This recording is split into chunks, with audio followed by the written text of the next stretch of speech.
Di sebuah pasar kecil dekat desa, preman-preman mulai membuat masalah. Oh no!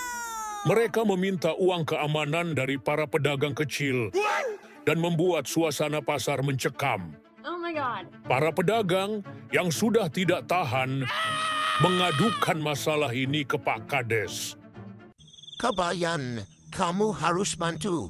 Kamu orangnya pintar dan licik. Ini pekerjaan yang pas untukmu. Hadeuh, Pak. Saya ini warga biasa, bukan polisi. Tapi ya udah deh, siapa tahu preman-preman itu takut sama logika. Logika, preman itu tahunya cuma kekuatan fisik. Kalau begitu, kita coba kekuatan yang lain. Saya punya rencana, Pak. Kabayan pergi ke pasar untuk melihat situasi. Ia duduk di warung kopi sambil makan gorengan, memperhatikan gerak-gerik para preman. Mereka bertiga, satu besar seperti gajah, satu kurus seperti tiang listrik, dan satu pendek tapi galak.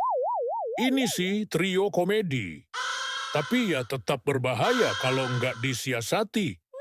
Kabayan mendengar preman itu memeras pedagang tahu. Oh my god. Kalau nggak bayar, kamu nggak bakal bisa dagang lagi. Mereka takut kehilangan dominasi. Ini bisa dipakai. Kabayan tidak langsung menghadapi mereka. Sebagai orang malas yang cerdas, ia memilih cara tidak langsung untuk melawan preman. Ia meminta bantuan para pedagang untuk bekerja sama. Kita tidak butuh otot, kita butuh kebersamaan. Kalau semua pedagang ikut, preman itu bakal kalah sendiri. Para pedagang setuju mengikuti rencana Kabayan meski dengan ragu-ragu.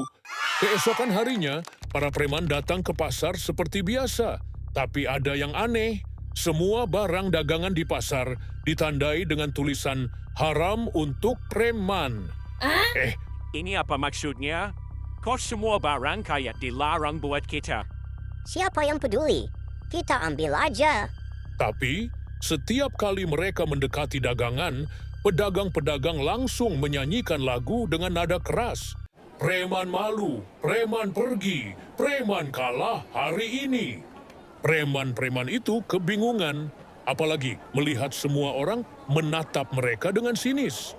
Preman besar, yang paling lapar, akhirnya mencoba mengambil kue dari pedagang. Tapi kue itu ternyata dilapisi minyak goreng yang licin.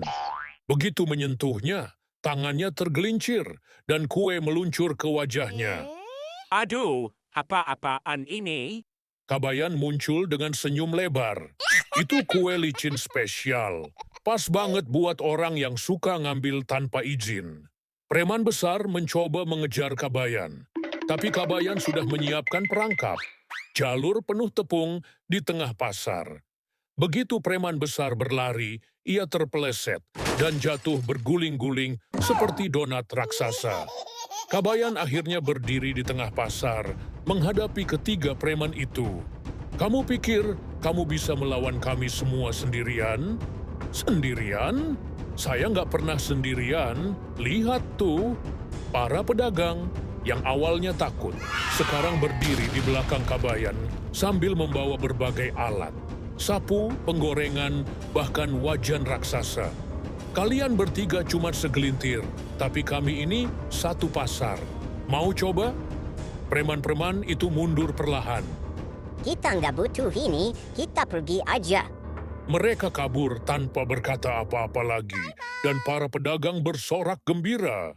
Pasar kembali damai, dan semua pedagang berterima kasih pada Kabayan. Kabayan, kamu benar-benar pahlawan pasar. Halah, saya mah cuma nggak mau pasar ini jadi nggak enak buat makan gorengan. Para pedagang memberi Kabayan pasokan gorengan gratis selama sebulan sebagai hadiah. Kabayan kembali ke rumah dengan senyum lebar, siap untuk tidur siang panjang